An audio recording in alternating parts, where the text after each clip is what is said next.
มือก่อนนั่นจังไรมีกาลำแลตั้งควายตัวหนึ่งที่เป็นไตโกอลีกัน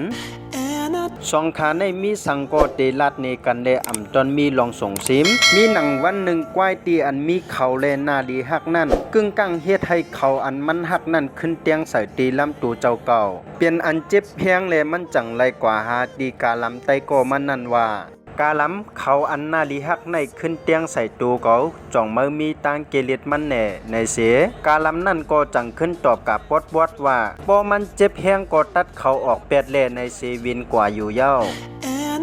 ต่อมาแทงวันหนึ่งควายตัวนั่นก็จังเฮ็ดจอมหนังอันกาล้ำไตก็มันนั่นสั่งเลตัดเป็ดเขานั่นอยู่เย้าอำหึงการลำนั่นก็ขึ้นเวียนมาจู้ควายเสถามว่าเป็นเจ้งฮือหลาไหว้เสตัดเขาออกกว่าเย้าควายนั่นจังตอบว่าก็อ่ำเจ็บเย้าหนังเก่านะกล้วยหนาใครเงาไว้ในคาอ